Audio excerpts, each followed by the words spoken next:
eminentes economistas colombianos, el doctor Mauricio Cabrera, el doctor Mauricio Cárdenas y el doctor José Antonio Campo. Quisiera, antes de darles la palabra a ellos y explicar las reglas del juego, explicarles un poco qué es LIDES. LIDES es un centro de pensamiento que quiere aportar al análisis de los problemas económicos, sociales y políticos de Colombia y quiere aportar desde una perspectiva ideológica y no política. Su preocupación desde un punto de vista normativo está con la promoción de la justicia social en Colombia y de ahí viene su nombre, el Laboratorio para la Igualdad y el Desarrollo Sostenible. Sus dos grandes preocupaciones tienen que ver con la necesidad de una sociedad más justa, más igualitaria y con la necesidad de encontrar un desarrollo más sostenible no solamente para Colombia, sino también para el mundo. Está conformado por un grupo de economistas y profesionales de las ciencias sociales bastante amplio y cuenta con la fortuna de estar dirigido desde el punto de vista honorario por el doctor José Antonio Campo. En cuanto a nuestro seminario, realmente el tema del coronavirus ha sido lo que los economistas llaman un choque muy fuerte a la sociedad y a la economía, y se puede abordar desde el punto de vista económico desde muchas perspectivas. ¿Por qué la crisis del coronavirus genera efectos económicos? ¿Qué tan grave va a ser la crisis económica? ¿Cuánto producto se va a perder o qué tan grande va a ser la caída del producto por este fenómeno? Hay una contradicción entre salvar la vida o salvar la economía de un país como Colombia o del mundo. Todas esas son preguntas que se pueden hacer en torno a esta coyuntura. Sin embargo, hoy hemos querido circunscribir la discusión para no hacerla demasiado amplia en torno a cómo financiar los gastos económicos que esta crisis va a demandar. Se requerirá aumentar el gasto público, se requerirá aumentar impuestos, se requerirá que el Banco Central financie algunas partidas. Ya oiremos a nuestros expertos hablando de eso. Los expertos, como ya les mencioné, son los doctores Mauricio Cabrera, Mauricio Cárdenas y José Antonio Campo, que son una nómina de lujo para hablar de estos temas. Mauricio Cabrera estudió filosofía en la Universidad Javeriana, hizo una maestría en economía en la Universidad de los Andes, hizo estudios de doctorado en la London School of Economics. En el sector público fue director general de crédito público y fue director de la unidad de programación global en el Departamento Nacional de Planeación. Pero es en el sector privado donde probablemente más ha brillado como presidente de la Fundación FES, como presidente del Banco Occidente y como director de su propia compañía de banca de inversión y de consultoría Cabrera, Bedoya y Asociados. Tiene una enorme experiencia en banca de inversión, en consultoría y es un connotado líder de opinión en Colombia que se expresa a través de columnas de opinión en su región, el Valle del Cauca y en Colombia. Por su parte, Mauricio Cárdenas, pues es uno de los más connotados, si no el más connotado economista de su generación, es economista de la Universidad de los Andes, con un PhD de la Universidad de Berkeley. Ha trabajado mucho en centros de pensamiento, ha estado vinculado en particular en Colombia Fe Desarrollo, donde fue director, y también en Estados Unidos, en particular con la Brookings Institution. Pero no solamente como académico se ha destacado, sino que tiene probablemente una de las carreras más brillantes en el sector público de cualquier colombiano. Ha sido ministro de Desarrollo, ministro de Transporte, ministro de Minas y ministro de Hacienda, donde probablemente ostenta el récord al ministro de Hacienda que más tiempo ha ocupado el cargo, y también fue director del Departamento Nacional de Planeación. Así que es una persona con una enorme experiencia, no solamente desde el punto de vista académico, sino también desde el punto de vista de formulación de políticas públicas al más alto nivel. Y por último tenemos a José Antonio Campo, es un economista que se educó en Estados Unidos en la Universidad de Notre Dame y en la Universidad de Yale. También estuvo vinculado en algunos momentos de su vida a un par de centros de pensamiento, al CEDE, donde tuve la fortuna de tenerlo algunas veces como profesor, y en Desarrollo, donde también fue director de ese centro de pensamiento.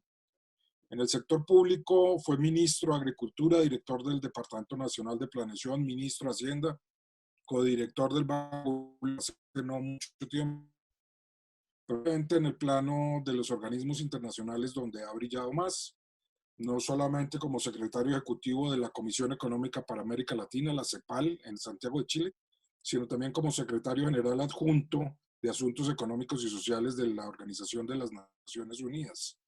Es probablemente el colombiano que más alto, que posición más alta ha tenido en ese organismo multilateral. Actualmente es profesor de la Universidad de Columbia, pero tal vez el hecho más destacado y que habla más claramente del profesor Ocampo es el hecho de que recibió el premio Leontiev. Y si ustedes hacen el experimento de mirar las personas que junto al profesor Ocampo han recibido ese premio, verán que está acompañado de una lista de destacadísimos profesionales. Es una especie de premio Nobel de Economía, un poquito menos conocido, pero que realmente nos da la magnitud y el impacto que el profesor Ocampo ha tenido fuera de las fronteras de Colombia. Como reglas del juego, muy rápidamente, lo que va a suceder ahora es que cada uno de nuestros tres panelistas va a tener 10 minutos para hablar. Yo voy a ser muy estricto con el tiempo. En primer lugar, hablará Mauricio Cabrera. En segundo lugar, hablará Mauricio Cárdenas. En tercer lugar, hablará José Antonio Campo. Y los 25 minutos finales de este foro, que esperamos que en total dure una hora, estarán dedicados a hacer preguntas o bien del público o bien de esta moderación. Sin más preámbulos, entonces, les doy la bienvenida a todos nuestros escuchas y a nuestros panelistas y le paso la palabra a Mauricio Cabrera para que nos hable de cómo financiar esta crisis económica que ha sido desatada por la crisis del coronavirus.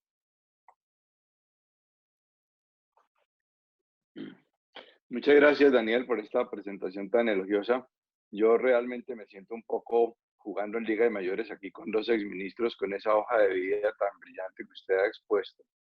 Lo único que puedo decir es que, y por la cual me siento tranquilo con ellos, es que José Antonio fue profesor mío y yo tuve el honor de ser profesor de Mauricio Cárdenas. Entonces ahí hay una relación académica.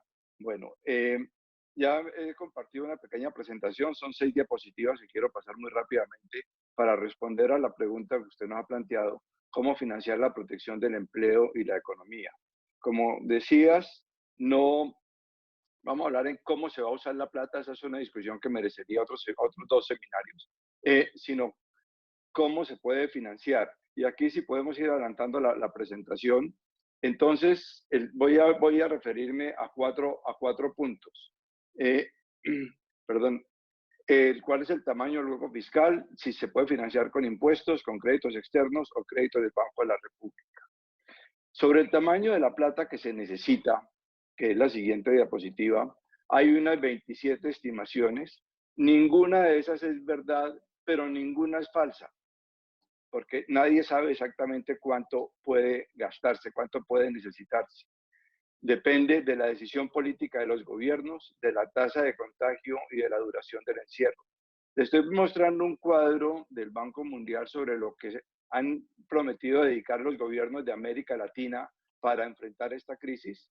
El más alto es Perú, que tiene el 7%, Chile y Brasil alrededor del 6%, y Colombia, que es el cuarto de izquierda a derecha, apenas en el 1,5%. Pero estos son solo las ayudas directas y no conozco todavía quien haya medido las ayudas indirectas como si ya lo hicieron los europeos.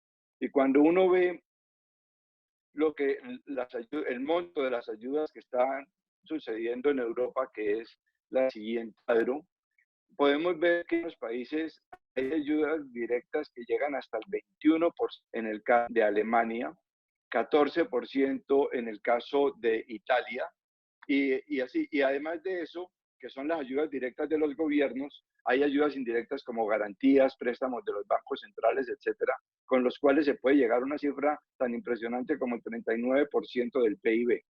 De manera que hay un abanico de posibilidades grandísima y, como digo, en Colombia hay muchos estimativos de cuánto puede hacerse. No voy a discutirlo, simplemente el mensaje que quiero dejar es que se necesita mucha plata, mucha más de la que se ha pensado y destinado hasta ahora. Porque en Colombia, a diferencia de otros países, nos tocó la tormenta.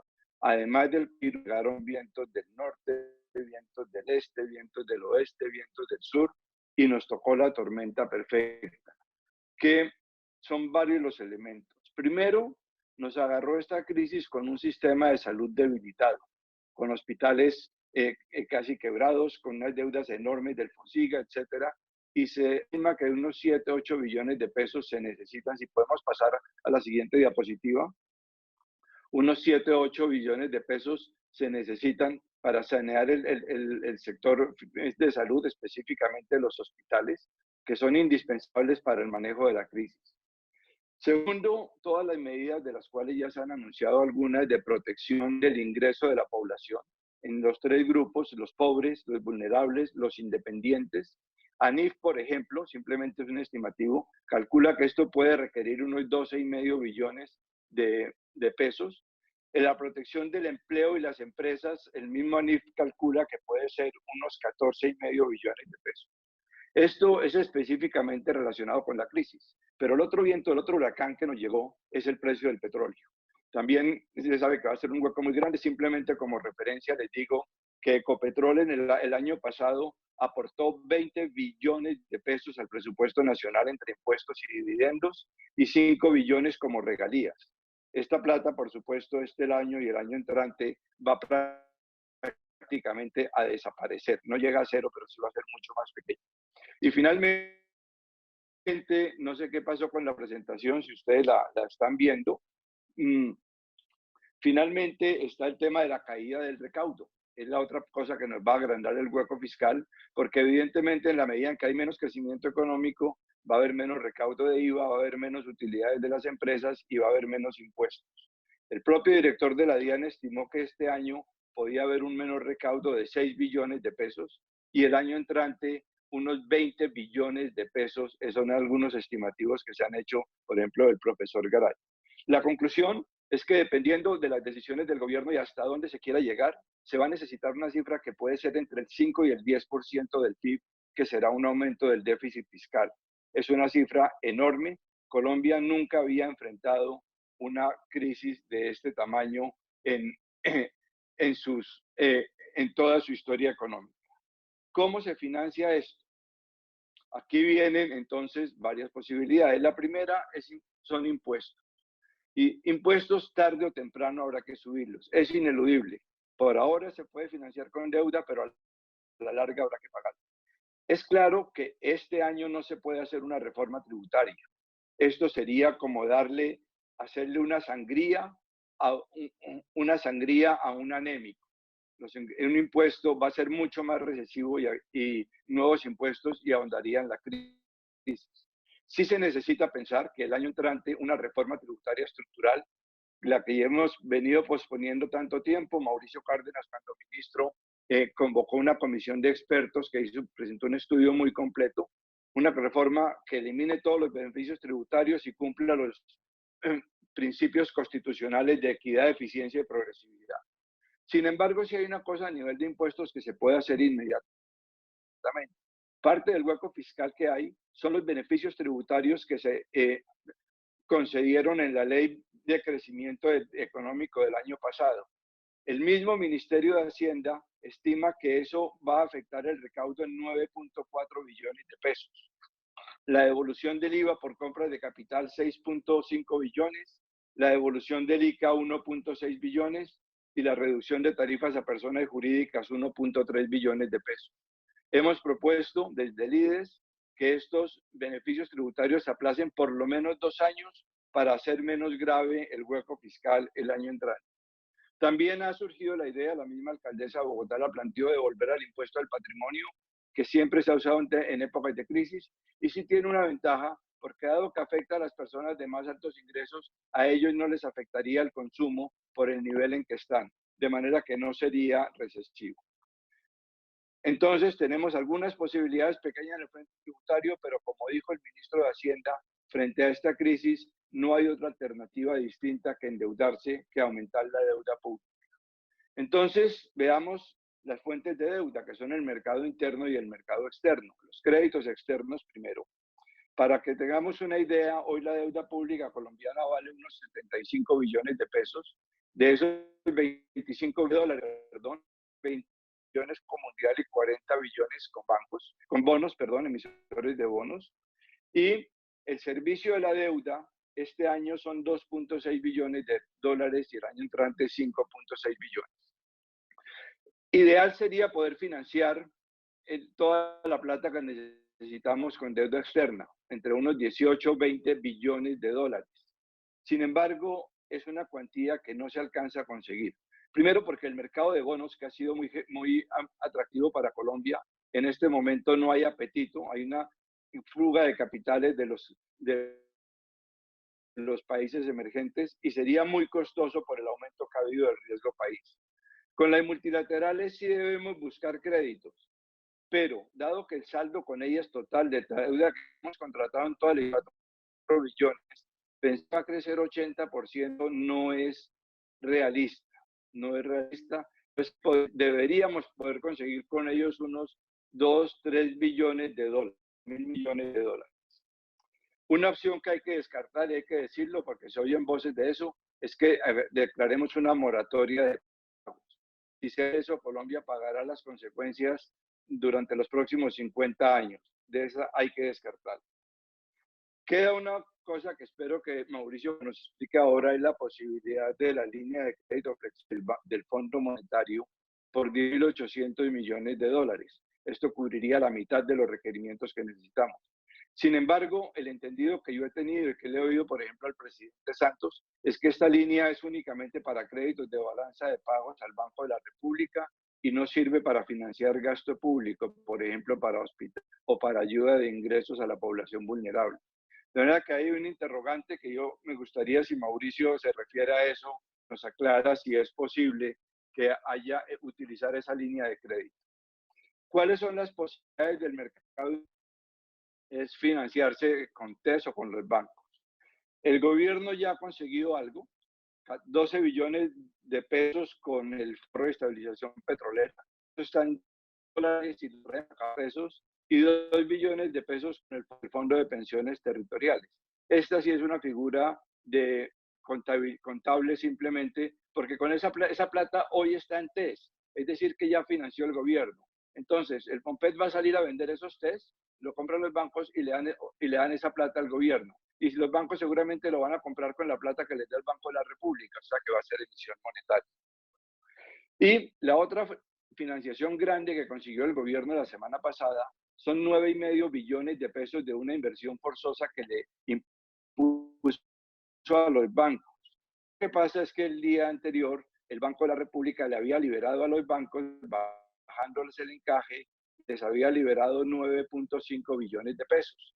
Es decir, la plata que les liberaron a los bancos, que estaba congelada en el Banco de la República sin índices, sin ninguna remuneración, va a ser ahora invertida en TES unos intereses, de manera que los bancos, por hacer ese asiento contable, se van a ganar entre 500 y 600 mil millones de pesos en un año, dependiendo de la tasa de interés. Mauricio, te Si pido el, que si el vayas Banco de redondeando. Pública le hubiera hecho ese préstamo directo al gobierno, sí, ya me falta solamente una diapositiva. Si el Banco de la República le hubiera hecho ese crédito al gobierno, sería un crédito con costo neutro para el gobierno, dado que si bien intereses al Banco de la República, estos intereses son utilidad para el gobierno. Finalmente, y con esto termino, está la posibilidad de emisión monetaria para crédito al gobierno. Con esta palabra uno dice la palabra emisión y se le paran los pelos a mucha gente, y analistas. Pero hay que recordar que la emisión monetaria es indispensable en todas las economías, es esencial dentro de la economía. Los neutrales lo llaman bancos emisor porque una de sus funciones es emitir dinero. Y en Colombia el Banco de la República lleva toda la vida emitiendo. En los últimos 10 años multiplicó por 3 la base monetaria, mientras los nada más crecieron 46%. En esta crisis, en este último mes, el Banco de la República ha autorizado emisión por 34 billones de pesos, un aumento de 33% en la base monetaria, 11 billones para repos transitorios a los bancos 10 billones para compras definitivas de TES, bonos y CDTs a los bancos, 4 billones para comprar TES a los bancos y 9.4 billones de liberación de encajes a los bancos. Es decir, Banco de la República. Sin embargo, por un maniqueísmo monetario que hay, la emisión para el sector privado se considera que es buena y la emisión para el sector público se considera que es mala, ¿no? Y por eso esta propuesta la han calificado de histérica, populista, irresponsable. Inclusive, el mismo gerente del Banco de la República en el Congreso ayer, refiriéndose a esto, dijo que sí era la última opción que podía tener el gobierno, pero que es que era una, palabras textuales de él, financiación monetaria e inflacionaria. Resulta que emitir 34 billones de pesos para los bancos no produce inflación, pero decir que le emitan para el gobierno 20, 25 billones, eso sí produce inflación. Creo que este es un debate que hay que dar porque en las circunstancias actuales se requieren medidas absolutamente heterodoxas. Estamos no frente a un choque, Daniel, como decías al principio, sino frente a un terremoto, un tsunami de proporciones inimaginables y tenemos que acudir a todas las fuentes de recursos posibles para que el gobierno pueda ejercer su función de salvar la economía, salvar el empleo de los colombianos y sobre todo salvar el ingreso de la población, especialmente de los más vulnerables y los más pobres. Muchas gracias. Muchas gracias, Mauricio. Después de esta intervención le damos la palabra a Mauricio Cárdenas.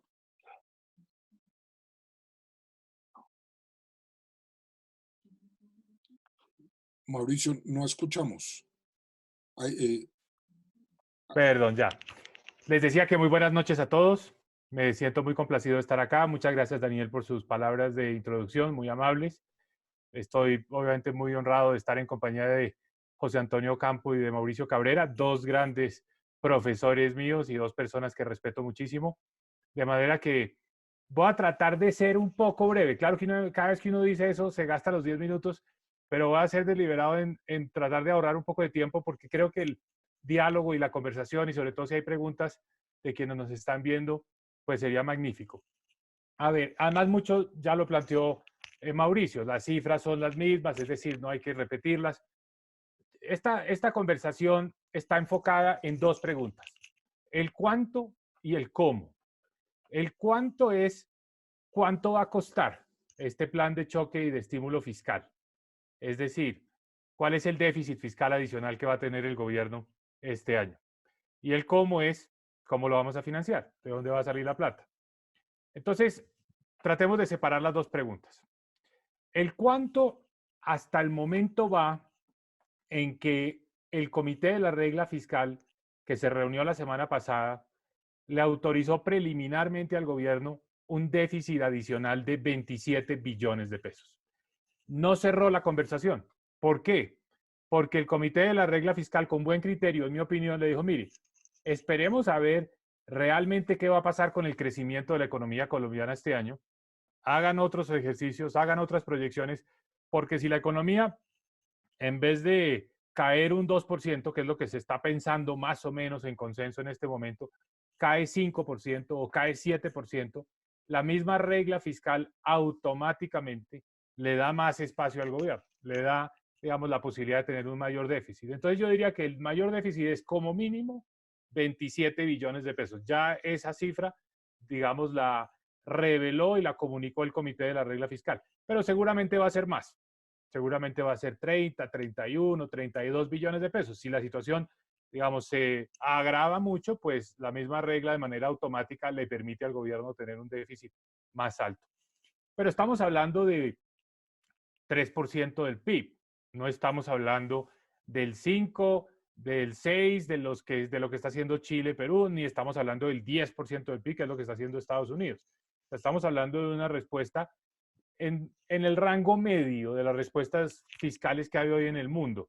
No es la más pequeña de todas, hay países que están muy maniatados, que no están pudiendo responder, pero tampoco es comparable con la que están haciendo países como Perú y como Chile, para hablar solo de nuestro contexto latinoamericano, por una razón, y es que Perú y Chile tienen un punto de partida mejor que el nuestro porque tienen menos deuda y porque al mismo tiempo tienen una mejor calificación por parte de las firmas calificadoras. eso les da un poco más de margen de maniobra. Súmele a eso que tienen ahorros en fondos que fueron acumulando a lo largo de los últimos años, entonces tienen un juego que nosotros no tenemos.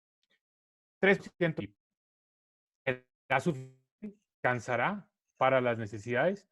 La cancha aquí está rayada en términos de lo que se necesita, el cuánto, no de qué vamos a hacer con esos recursos, pero simplemente aquí entre paréntesis menciono que en los últimos días en Colombia se ha dado una discusión muy importante sobre si el gobierno debe empezar a subsidiar las nóminas de las empresas. Es decir, una cosa es ofrecer créditos con garantías de la nación para que los bancos puedan aprobar rápidamente esos créditos y los empresarios tomen los créditos y con eso paguen las nóminas. Otra distinta, como se ha propuesto y lo han dicho varios economistas, lo han dicho varios empresarios, es que el gobierno directamente asuma el costo de esas nóminas o de una parte de la nómina, digamos un salario mínimo. Entonces, si eso se llega a necesitar, si la situación de desempleo se agrava en nuestro país, pues muy probablemente esos 30 billones de pesos o 3% del PIB no van a ser suficientes y se va a necesitar un déficit un poco más alto. Pero por ahora vamos en eso de los 30 billones de pesos, ahí es donde están los recursos que se han utilizado, por ejemplo, para el apoyo a los hogares en condición de pobreza, en condición de vulnerabilidad, el programa de ingreso solidario, ahí está la plata que se le ha dado al sector de la salud, ahí están los recursos que se han utilizado para capitalizar al Fondo Nacional de Garantías, que es la entidad que está dando las garantías para que los bancos presten más. En fin, no hay un gran margen de maniobra. Pero hipotéticamente, digamos, 30 billones de pesos es el déficit adicional. ¿Cómo se financia? Bueno, el gobierno ya consiguió 15 billones de pesos, que son los recursos que estaban ahorrados en el Fondo de Ahorro y Estabilización, que es del Sistema General de Regalías. El grueso de esa plata viene del Fondo de Ahorro y Estabilización y en el FOMPET. Aquí una precisión sobre un tema que dijo Mauricio. Realmente lo que se está buscando para financiar el gobierno nacional no es el stock, no es el saldo de ahorros del FOMPET, sino son los flujos futuros que va a recibir el FOMPET y unos que venían del año 2019 que todavía no se le habían entregado al FOMPET. Entonces, más que convertir un saldo que ya está en TES y que por lo tanto no serviría para financiar al gobierno, es financiar con lo que se esperaba que recibiría el FOMPET a partir de este año hasta el año 2023. Son los flujos futuros. Pero la cuenta del FOMPET es menor, es del orden de 2 o 3 billones de pesos. Realmente el grueso del ahorro es el del Fondo de Ahorro y Estabilización. Un comentario entre paréntesis acá. Ese Fondo de Ahorro y Estabilización tiene hoy 3.700 millones de dólares. 3.700 millones de dólares que fueron ahorrados del año 2012 hasta hoy. Gracias a que el Sistema General de Regalías, que estaba diseñado hasta hace pocos meses, obligaba un ahorro muy considerable en las regalías. Con la reforma de diciembre pasado, que se modificó nuevamente la Constitución política colombiana con respecto al manejo de las regalías, prácticamente desaparece ese ahorro. El sistema de regalías ya no va a ahorrar, lo cual quiere decir que lo que se hizo en el pasado fue muy prudente y por eso el gobierno encontró 3.700 millones de dólares ahí que pudo usar automáticamente para financiar esta situación, esta coyuntura. Pero 15 billones de pesos, que es lo que proveen el Fondo de Ahorro y Estabilización y el FOMPET, es la mitad de lo que necesita el gobierno. El gobierno encontró otra fuente que me parece que fue audaz y creativa, porque en esto se necesita realmente una dosis de heterodoxia, de creatividad, de imaginación, y fue liberarle el encaje a los bancos, pero al mismo tiempo decirle a renglón seguido a los bancos que esos recursos tenían que invertirlos en papeles del gobierno, los famosos TDS, títulos de solidaridad. Ahí pienso que habrá una cifra, Mauricio mencionó en 9 billones de pesos, no sé si son 9, si son un poco menos de eso, pero ahí el gobierno, digamos que va completando sus necesidades de financiamiento, pero todavía le faltan, digamos que le faltan 10 billones de pesos. Entonces, ¿dónde los va a conseguir? Esa es la gran pregunta, y yo creo que ese es el tema de esta discusión. ¿Los va a conseguir en financiamiento primario del Banco de la República o no? Yo diría que no le debemos tener miedo al financiamiento primario, no es el problema. La Constitución política colombiana lo permite, previó ese tipo de escenarios en circunstancias, digamos, extraordinarias. Afortunadamente tenemos esa posibilidad. En Chile, por ejemplo, en este momento están muy enredados porque la Constitución no les permite eso. Entonces tienen que empezar por reformar la Constitución para hablar de financiamiento primario. Mi posición sobre eso es, y con esto voy a tratar de redondear y terminar. Nosotros hemos estado pensando sobre todo en el déficit fiscal, pero no debemos olvidarnos Colombia tiene otro déficit, también complejo, muy difícil de manejar en una coyuntura como la actual, donde los capitales no están fluyendo normalmente. Por el contrario, los capitales están tendiendo a salirse de países como Colombia, volver a activos como lo dijo la directora del Fondo Monetario, la señora Cristalina Georgieva, lo dijo el día de que empezaron las reuniones de primavera del Fondo Monetario Internacional. Desde que empezó el coronavirus a comienzos de enero hasta hoy, han salido 100.000 millones de dólares de las economías emergentes en ese éxodo buscando activos seguros, que es 3 veces más, esta cifra es impresionante, 3 veces más en comparación con los capitales que salieron en la crisis de 2008 y 2009. Afortunadamente no se han ido de Colombia, se han ido de otros países. Los capitales que llegaron a Colombia se han quedado, pero tenemos que asegurarnos que esos capitales no se van. Y tenemos al mismo tiempo un problema y es un déficit en la cuenta corriente que se nos ha ido como olvidando porque pensamos que la sola recesión económica va a corregir ese déficit en la cuenta corriente, pero hay que tener en cuenta que es que el petróleo está a $20 por barril. Entonces las exportaciones de Colombia se van a caer fácilmente en un 50%, un 60%. Entonces nosotros tenemos un problema de déficit en cuenta corriente. De ahí mi punto es, antes que tocar la puerta del Banco de la República en la Avenida Jiménez con carrera séptima, hay que tocar la puerta de los organismos, de las entidades multilaterales y exprimir al máximo las posibilidades de financiamiento en Washington. Con el Banco Mundial, el BID y con nuestra entidad regional que es la CAF, se deberían poder conseguir 1.500 millones de dólares, es decir, unos 6 billones de pesos adicionales. Y podemos acudir al Fondo Monetario Internacional porque hay una percepción errónea que es muy normal y es muy común porque así fue en el pasado, pero las cosas cambiaron, y es que el Fondo Monetario solo está para financiar la balanza de pagos, o pongámoslo en otros términos, para financiar al gobierno, al Banco de la República. El Fondo Monetario perfectamente puede financiar al gobierno nacional, en estas circunstancias lo está haciendo, es un procedimiento estándar, no tiene ningún misterio, es una línea, digamos, que no tendrían que inventar el Fondo Monetario Internacional, ya existe.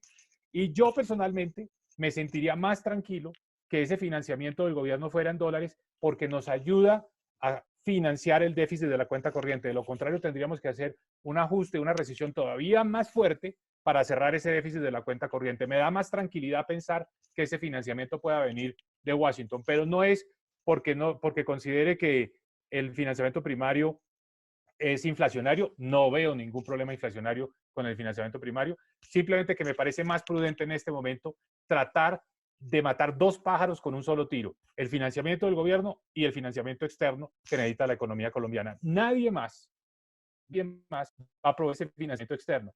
Esa es una de las cosas que yo le aprendía a José Antonio Campo en la universidad y Mauricio Cabrera también insistía mucho de eso en sus cursos. En Colombia el financiamiento externo en los momentos difíciles solo lo trae el gobierno, solo lo consigue el sector público. Y este es uno de esos momentos. Aquí el financiamiento externo no lo va a traer el sector privado en un año como este. Entonces, por eso me sentiría más tranquilo que el gobierno buscara ese financiamiento, tanto para cerrar las necesidades fiscales como para las de balanza de pagos en el exterior. Esa es mi opinión, ese es mi punto de vista, pero muy interesado en oír las posiciones sobre estos puntos que tienen los dos respetados colegas que nos acompañan. Bueno, Mauricio, muchísimas gracias. Muy interesante su presentación, como siempre. Quisiéramos oír ahora las opiniones del doctor José Antonio Campo. Bueno, muchas gracias y encantado pues de estar aquí con los Mauricios. Además, muchas gracias por ambos por haber mencionado que yo fui profesor de ellos. la, la verdad es que yo quisiera comenzar resaltando que digamos, lo que dijo Mauricio Cárdenas, la regla fiscal ya permite un aumento importante del déficit no sé, 27 billones, ha dicho el comité de la regla fiscal, pero en realidad es más, porque, digamos, la caída del Producto Interno Bruto que tuvieron en cuenta fue en realidad de menos del 2%. El gobierno hizo las estimaciones con una caída del 1.6%. Ya hoy FEDesarrollo salió con una estimación del 2.7%, el Fondo Monetario está por allí, la CEPAL también salió hoy con una cifra del 2.5%, y es posible que sea más. Es posible que sea más dependiendo básicamente de la duración de la cuarentena. Ya nos la extendieron por 2 semanas más y vamos a ver cómo se maneja hacia adelante. Entonces, yo creo que sí hay para aumentar el déficit fiscal más de lo que ha previsto el gobierno, y por lo demás, me encantaría que el gobierno diera cifras claras sobre esto, porque no tenemos cifras claras de cuánto es lo que el gobierno realmente considera que necesita. O sea, Mauricio Cabrera mencionó estimaciones de otras fuentes, pero no las estimaciones realmente del gobierno. Por ejemplo, yo estoy absolutamente seguro de que aquí faltan recursos para financiar en el corto plazo a los sectores informales que se quedaron sin empleo con la crisis. Digamos, las estimaciones que tiene el gobierno de todos estos subsidios a los hogares son muy pequeñas. En realidad son menos del 1% del PIB. Son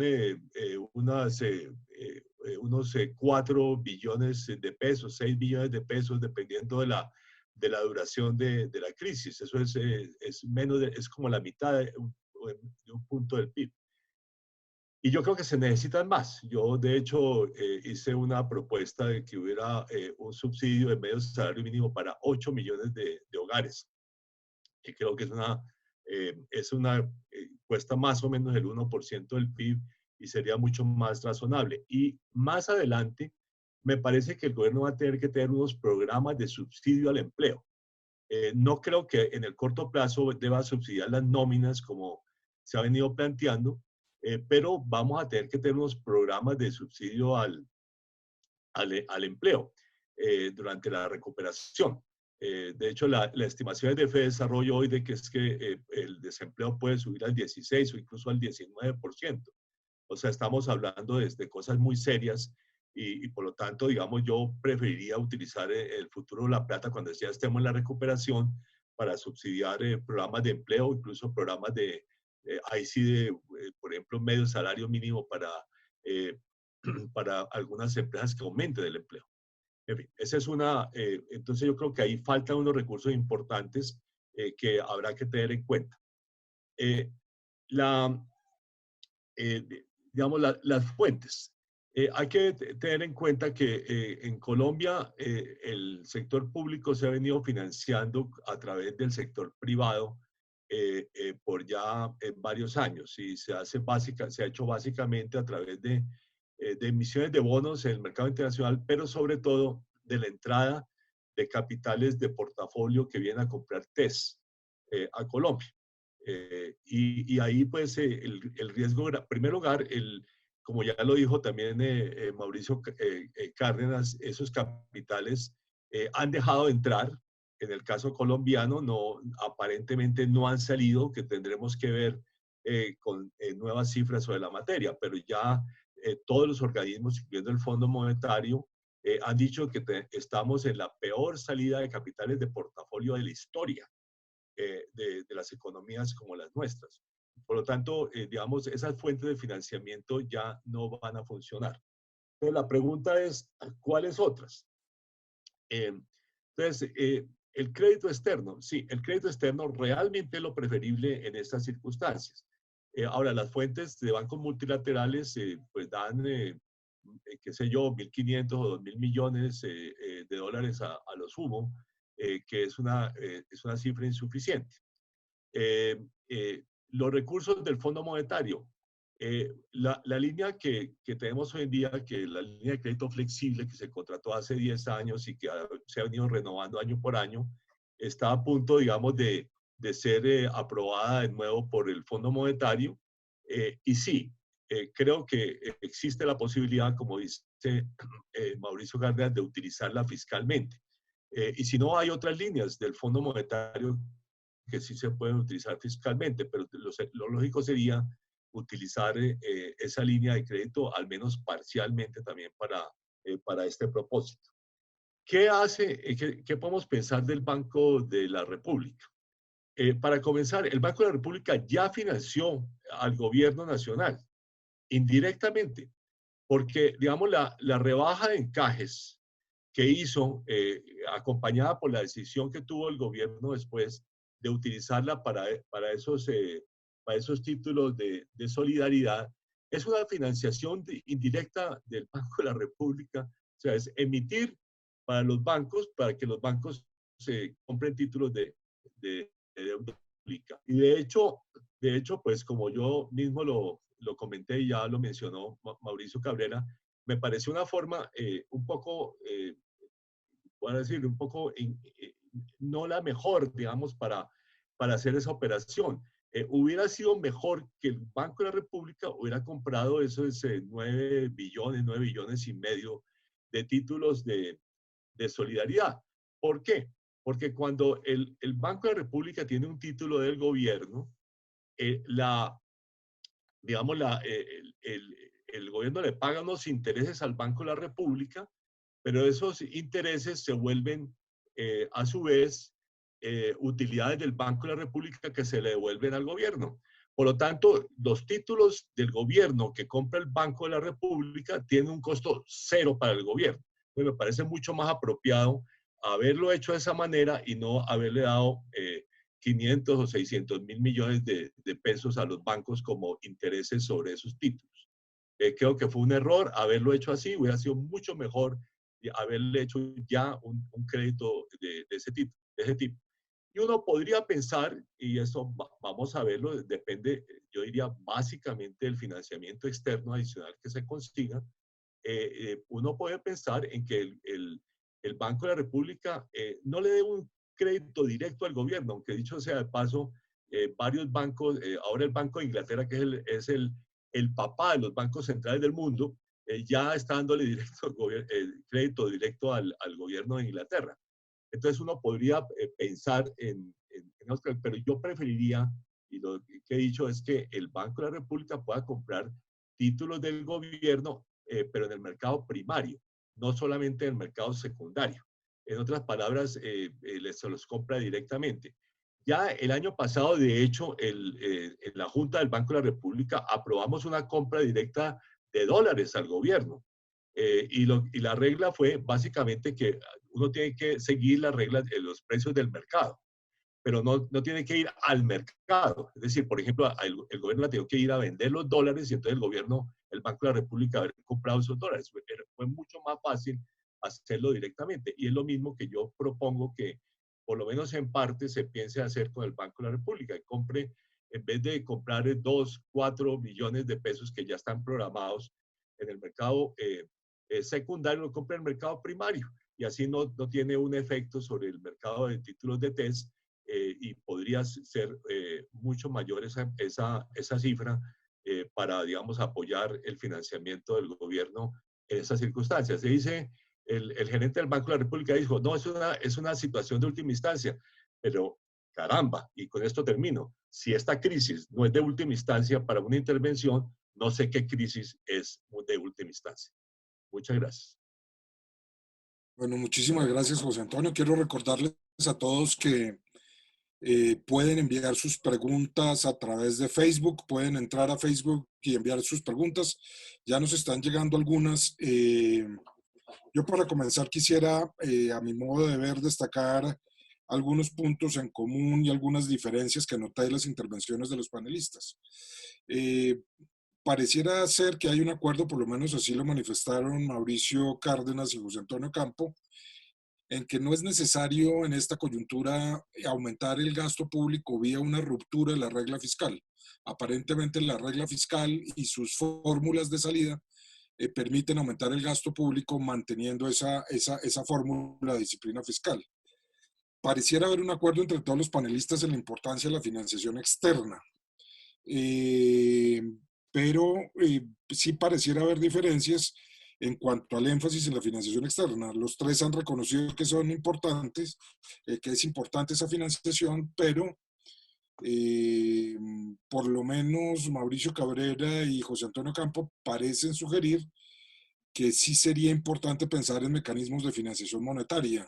El doctor Ocampo criticó la forma como se ha otorgado cierta liquidez por parte del Banco de la República y ofrece un método nuevo que es el de comprar títulos de gobierno, de que el Banco de la República compre títulos de gobierno en el mercado primario.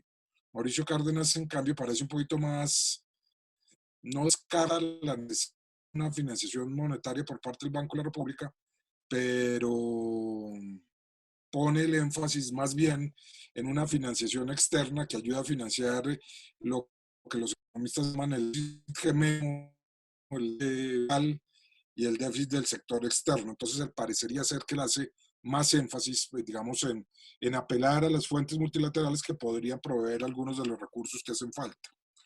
No sé si alguno de los panelistas quiera hacer un comentario sobre ese resumen apretado que acabo de hacer, o si no, les empezamos a dar paso a las preguntas que ya nos están llegando pues de nuestra audiencia. Fue excelente el resumen, Daniel. Yo creo que pasan las preguntas de la audiencia. Hay poco tiempo. Bueno. Las preguntas, hay una pregunta que tiene que ver con el hecho de que las ayudas que se están planteando en este momento parecen ser muy eficaces en el papel, pero en la práctica tienen dificultades. Por ejemplo, se está diciendo que las líneas de crédito para los empresarios abiertas por entidades de crédito de segundo piso, pues no se transmiten automáticamente a las empresas porque pueden tener problemas de acceso al crédito en las entidades de primer piso, que son en últimas las que desembolsan directamente los créditos a las empresas. En todo este tipo de temas pareciera ser que hay una distancia grande entre la solución macroeconómica y la implementación práctica de las soluciones. ¿Quién pudiera comentar al respecto?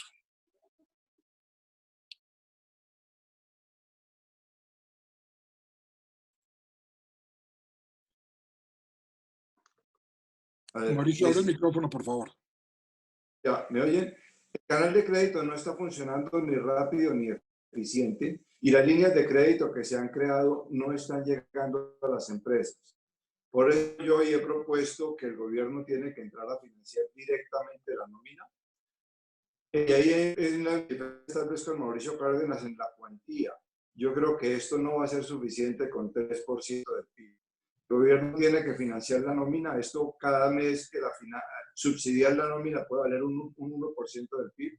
Y además tiene que aumentar el monto que le está dando a los más pobres y a los vulnerables, porque 160.000 pesos no les alcanza.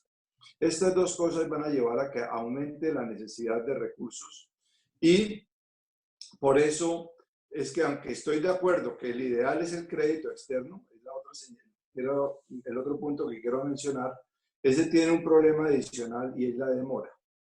Un crédito del Banco Mundial o del BID se demora bastantes meses en desembolsarse. Esta línea de crédito flexible del Fondo Monetario sería más rápida, si es otra de financiamiento podría demorarse. Y ahí puede pensarse en un crédito puente del Banco de la República que después se repague con los recursos que lleguen de la banca multilateral, que coincido perfectamente con los que nos sirven para lograr los dos objetivos de financiar el gasto y además cubrir el déficit externo. Pero mi punto central es que la cuantía de recursos, si el gobierno realmente quiere hacer una intervención que le sirva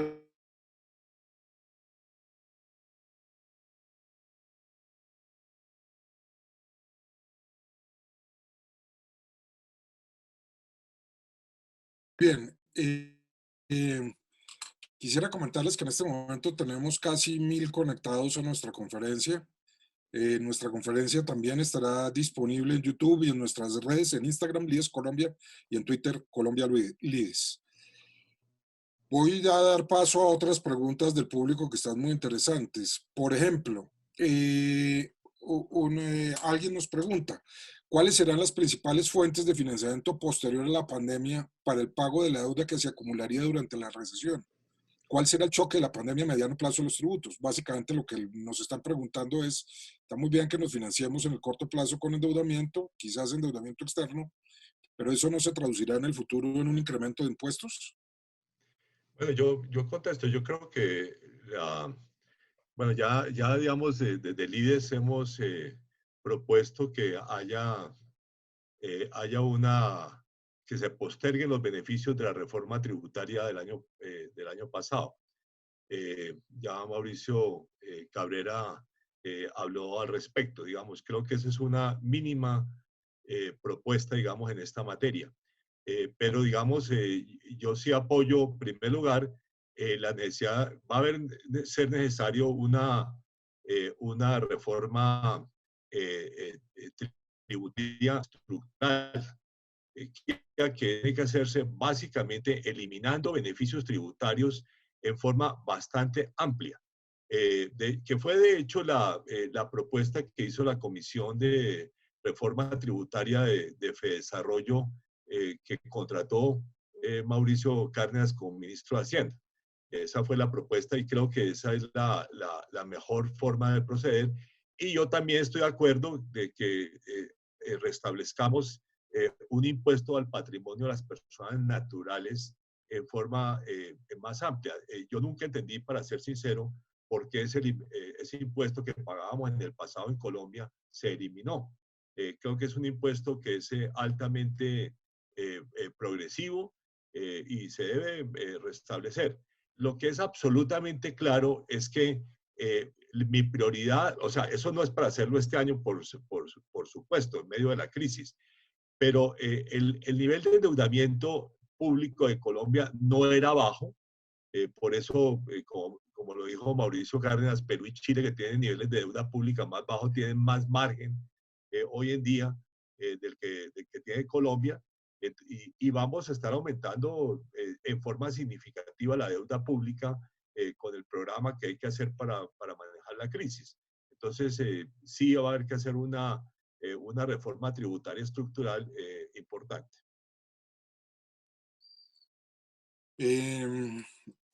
Infortunadamente nos están llegando muchas más preguntas de las que en realidad podemos atender en el tiempo que tenemos previsto. Nuestro programa ya está próximo a terminar, pero aquí hay una pregunta que me gustaría formular porque puede tener connotaciones pedagógicas. Yo creo que Mauricio Cárdenas podría responderla con mucha solvencia.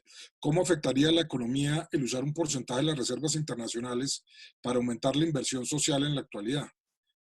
Es la idea de que cojamos las reservas internacionales y con ellas hagamos gasto público social. Las crisis tienen un problema, y es que además de ser muy difíciles de manejar, son un caldo de cultivo de malas ideas. Entonces, parte de la función de los ministros de Hacienda es pues tratar de ser creativo para encontrar fórmulas, pero al mismo tiempo tratar de desactivar bombas de tiempo de ideas malas que de pronto hacen más daño. Porque aquí pues estamos mal, pero podríamos estar peor. Entonces uno no quiere hacer ninguna terapia que vaya a empeorar al paciente. Hay dos malas ideas. Una de ellas, ya Mauricio Cabrera se mencionó a ella, y es dejar de pagar la deuda. Cada vez que aparece una crisis de esta, a alguien se le ocurre que lo mejor es ahorrarnos la plata del servicio a la deuda y con eso entonces financiar al gobierno. Pero como lo dijo él, es un problema que el día se resuelve, un problema de corto plazo, pero se crea un problema de largo plazo, porque un país que ha repudiado su deuda es un país que se ve con muchas dificultades futuro, por años, por décadas, para volver a una cierta normalidad. Mire lo que está pasando en Argentina, mire lo que está pasando en Ecuador en este momento. La segunda mala idea es vender las reservas internacionales en este momento, porque realmente las reservas es lo que nos da una cierta seguridad y un cierto colchón para asegurar que no vamos a generar esa estampida de capitales. Es decir, yo creo que cuando decimos que hay que buscar financiamiento externo es porque estamos diciendo implícitamente hay que traer más dólares, hay que dar más estabilidad en el mercado cambiario y no generar una sensación de que aquí van a escasear los dólares, porque eso es lo que hace que estos capitales se vayan en estampida. Porque ¿cuál es la lógica con la que se hicieron esas inversiones de portafolio? Son inversionistas que vinieron porque en Colombia un TES está dando una rentabilidad del 6, del 7%, que es una buena rentabilidad en el mundo hoy en día, pero si lo que ve es que la moneda colombiana se va a depreciar muchísimo hacia futuro, pues evidentemente va a perder plata y se va a ir. Entonces, por eso yo creo que lo de las reservas me parece que es entrar en ese terreno un poco peligroso para en este momento pensar que ahí está la fuente de financiamiento del mayor déficit fiscal. Ese es mi punto de vista sobre eso. Muy bien. Hay un conjunto de preguntas que se salen un poco del tema que establecimos para este seminario, que era un poco la financiación de las medidas, pero es natural que la gente sienta angustia sobre cómo se van a recibir las ayudas. Me están preguntando cómo las empresas realmente pueden recibir las ayudas y se consiguen los recursos, cómo pueden llegar las ayudas al sector agropecuario, cómo pueden llegar las ayudas al sector informal. Entonces hay una serie de angustias que hay que ver que requieren ayuda y pareciera ver que hay unas dificultades para hacer llegar los recursos de manera focalizada a los sectores que más lo necesitan. ¿Qué ideas podría haber ahí al respecto? Si me lo permite, yo, digamos, yo soy, y comentando un poco incluso algunas de las ideas de Mauricio Cabrera. Yo, en primer lugar, no creo que el gobierno pueda financiar las nóminas pagar las nóminas directamente, que es una de las propuestas pues, que está sobre la mesa. Y de hecho, eso le entendía al presidente inicialmente que iba a hacer, y después hoy salieron con una línea de crédito. Yo prefiero hacer una línea de crédito mucho más generosa, y lo que yo he propuesto son líneas de crédito no solamente con el 90% de garantía, como también lo había propuesto Mauricio Cárdenas, sino con 6 meses sin intereses. O sea, libres de intereses que permitan que las empresas mantengan el empleo con esa condición, se les otorgaría la línea de crédito, y después vendrá a pagar cuando ya la economía, esperamos en 6 meses, la activación. Yo prefiero, de hecho, guardar recursos para subsidiar el empleo en la recuperación, o sea, para decir a la gente que contraten trabajadores adicionales que sí tienen un apoyo del Estado. Lo que sí se necesita en el corto plazo mucho más, y es mucho más importante, porque en este país el 60% del empleo es informal. Es financiar, digamos, apoyar a los hogares que tienen trabajadores informales, e incluso a muchos hogares que trabajan independientemente y no tienen ningún ingreso en la actualidad. Yo prefiero hacer un programa de apoyo a los ingresos mucho más ambicioso del que ha puesto en marcha el gobierno, de hecho más parecido al que tiene el gobierno de Bogotá. Y hacer digamos que el caso de Bogotá lo financia en parte con recursos del gobierno nacional y en parte con recursos del distrito. Entonces yo prefiero un programa mucho más ambicioso, digamos, de apoyo a los hogares. En Colombia, entre hogares pobres y hogares vulnerables, dependiendo en qué momento, cómo se calcule, pues son entre 8 y 10 millones de hogares. Pero si mi propuesta era, subsidiemos 8 millones de hogares con medio salario mínimo. Eso cuesta más o menos el 1% del PIB por 3 meses. Yo creo que yo me iría más por buscar un apoyo que ya antes le llegue a todos los hogares pobres y vulnerables, sean con trabajadores asalariados o informales, digamos, para apoyarlos en la crisis. Muy bien. También hay un conjunto de preguntas. Ustedes me perdonarán que yo esté tratando de juntar preguntas, pero es que están llegando bastantes. Y me informan aquí también por el interno que podemos extender el programa hasta las 7:15 sin problema, así que si los panelistas no tienen problema, pues vamos a extender unos 10 minuticos más para poder responder las preguntas del público. Hay unas que muestran mucho interés en saber qué va a pasar con la tasa de cambio a futuro. Lo esperable es un poco que después de esta crisis, la tasa de cambio que estaba bordeando los 4.000 pesos se revalúe un poco. Pero preguntan acá varios oyentes si es razonable esperar esa revaluación o no.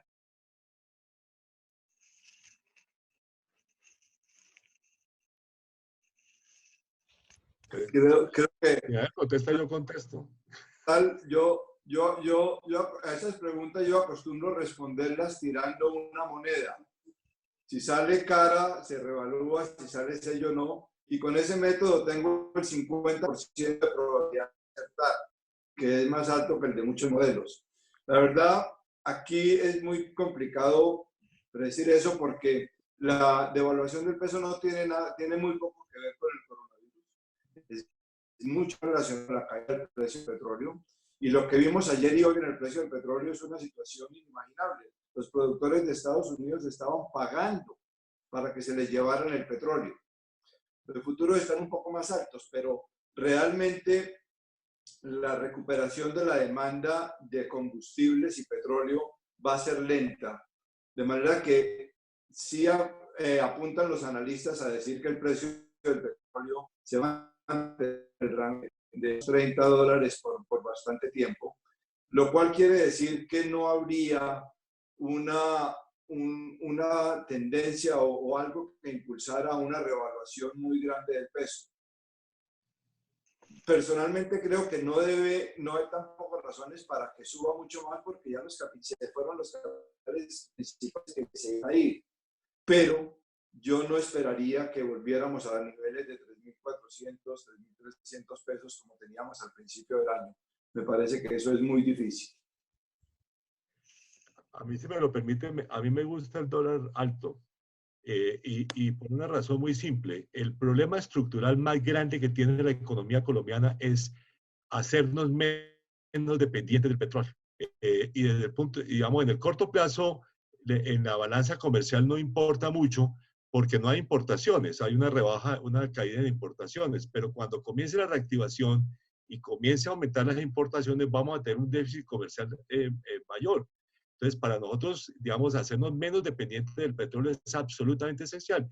Y para eso ayuda la tasa de cambio competitiva. Ayuda para promover más exportaciones y ayuda para tratar de reducir importaciones para que buscamos más importamos. Entonces, por ambos lados, me parece que es conveniente tener una tasa de cambio alta.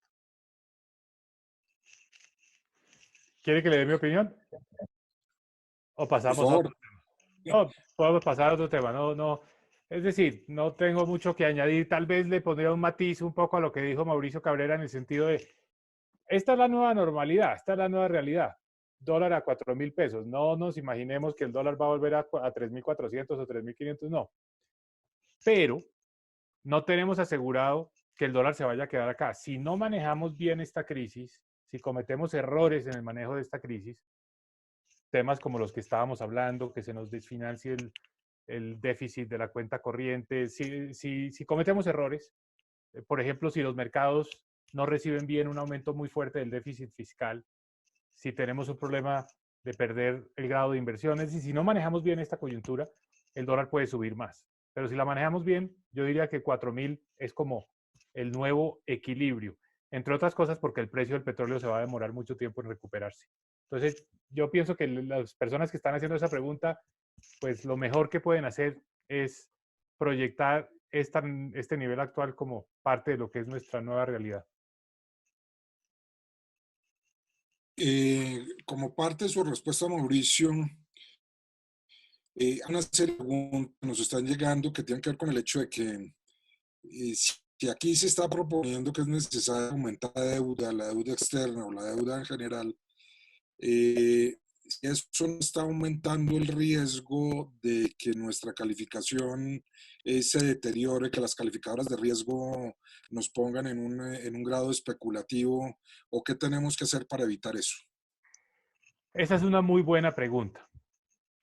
Estamos en el borde del precipicio, es decir, estamos en triple B menos, que es el último peldaño antes de caer. Cuando uno cae, que perdió el grado de inversión, ya muchos inversionistas no van a tener interés en nuestros papeles. Es decir, hasta este nivel donde estamos hoy aguantamos, pero ya una disminución más nos pone en problemas, nos genera costos, se encarece el financiamiento externo de Colombia. Entonces yo sí creo que tenemos que evitar a toda costa dar pues que nos den ese salto adicional. Eso va a depender mucho del plan fiscal de mediano plazo, del marco fiscal de mediano plazo, porque el mundo entero entiende que este es un año de mayores déficits, que este no es un año de ortodoxia, que este es un año en el que hay que ser audaz, pero la pregunta de cómo se van a pagar estas cuentas, pues va a venir, y va a venir en la forma de, deme un plan, deme una proyección. ¿Usted va a recortar gastos? En Colombia recortar gastos, porque estamos realmente haciendo los programas mínimos necesarios desde el punto de vista de inversión en infraestructura y de equilibrios y de equidad en materia social. Entonces, ¿de dónde van a venir los ingresos adicionales? Esas preguntas van a salir más hacia la mitad del año, hacia el final del año, y hay que tener buenas respuestas. Entonces, ahí va a venir esa discusión tributaria. Yo aprovecho esta pregunta para decir que estoy muy de acuerdo con lo que han dicho tanto Mauricio Cabrera como José Antonio Campo, que la reforma de diciembre pasado fue una reforma que se le fue la mano en términos de unos beneficios que no se estaban necesitando, que el país estaba viendo. En particular, me parece que era innecesario, era el de descontar del impuesto de renta lo que pagan las empresas por ICA.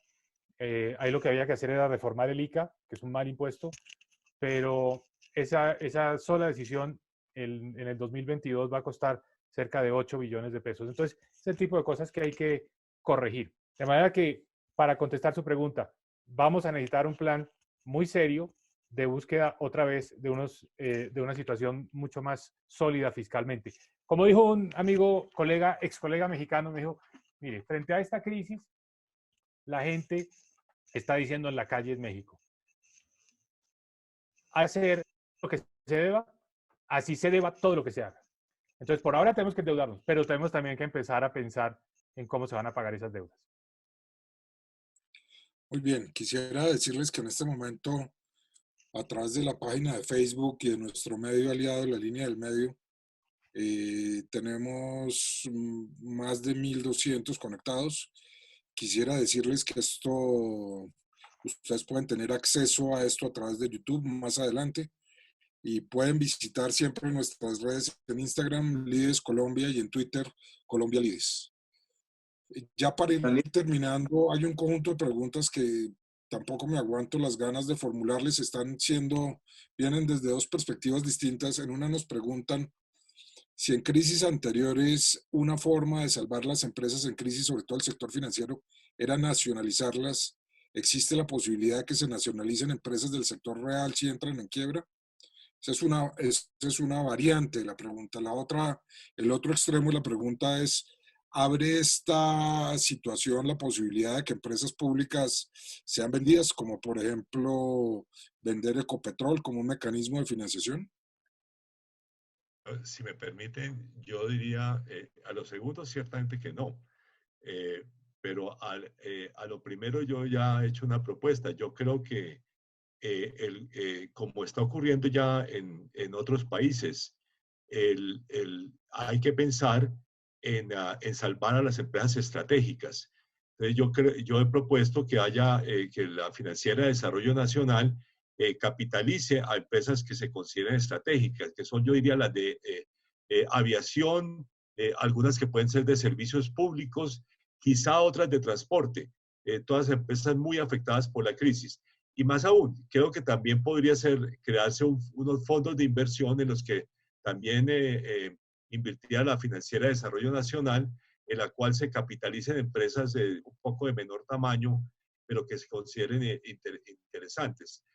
No es nacionalizada a largo plazo, pero sí es apoyar con capital y no solamente con préstamos a empresas que se consideren esenciales para el país. O sea, si aquí no tenemos aviación aérea después de esta crisis, sería un desastre nacional. Bueno, no me resta más que agradecer la audiencia de las personas que se conectaron a través de Facebook o de las personas que se conectaron a través de nuestro medio solidario en este ejercicio, La Línea del Medio. No sé si los panelistas quieren hacer alguna intervención final antes de terminar. Sí, Daniel, yo quería decir una cosa que tiene que ver con el grado de calificación. Mantenerlo hacia el futuro depende de que resolvamos nuestros dos déficits, el déficit fiscal y el déficit externo. Ya Mauricio Cárdenas se refirió a esto y lo hemos dicho todos, tiene que haber un tema de reforma tributaria que aumente el recaudo.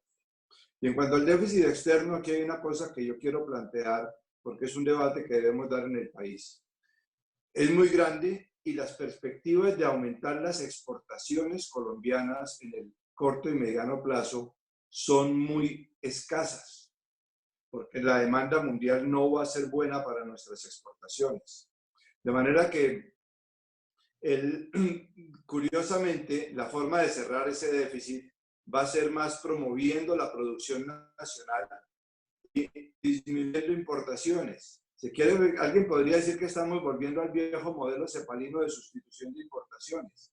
Y yo creo que es un momento en que hay que pensar eso, porque como digo, las circunstancias del comercio mundial, de la demanda mundial para nuestros productos, va a ser muy escasa y no vamos a encontrar qué pueda sustituir el petróleo. Correcto. Al doctor Cabrera, la CEPAL nunca propuso pura sustitución de importaciones.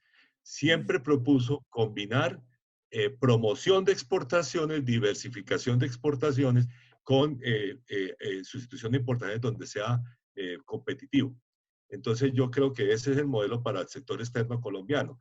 Pero no se olvide las exportaciones. Y por eso digo yo, para mí la tasa de cambio competitiva es un ingrediente elemento, pero puede haber otras políticas, digamos, que conduzcan al mismo resultado. O sea, Mauricio, si quiere, Sí, Mauricio bueno, Cárdenas. que abre un debate completamente diferente e interesante y largo, pero no creo que este sea el momento para meterle proteccionismo a nuestra economía.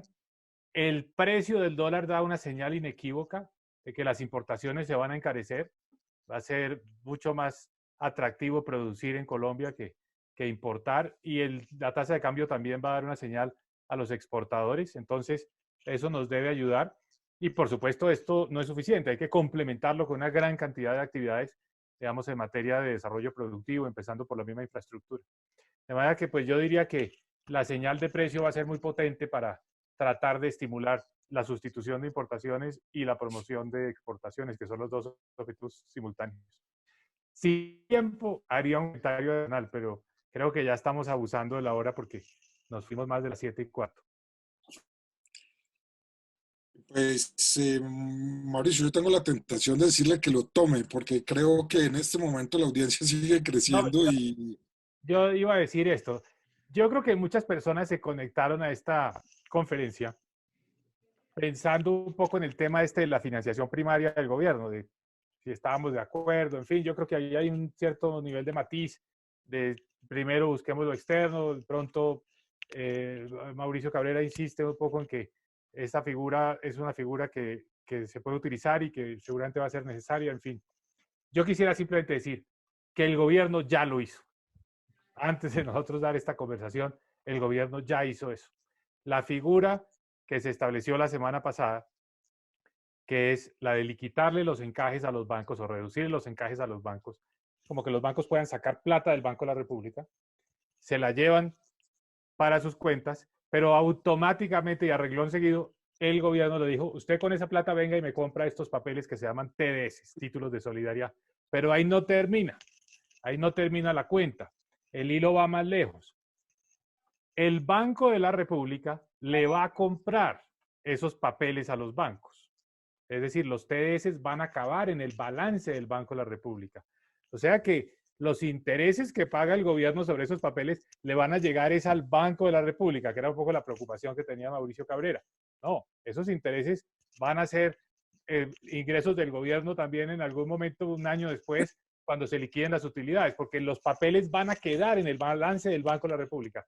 Entonces, lo hicieron de una forma, llamémosla creativa e ingeniosa, pero es una forma que evita tener que ir a la Junta a decir, apruebe el financiamiento primario al gobierno, porque eso es, digamos, lo que hubiera requerido ese voto unánime de todos los miembros de la Junta, pero indirectamente llegaron al mismo sitio. Oh, pero de todas maneras, Mauricio, le dieron 500.000 millones de pesos a los bancos comerciales.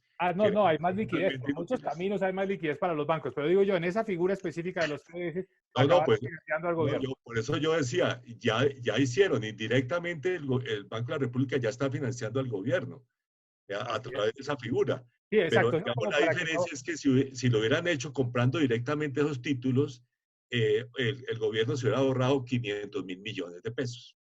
Mi propuesta es que se eche para atrás esa medida, que vuelvan a subir el encaje de los 3 puntos y que el Banco de la República le compre directamente esos títulos al gobierno.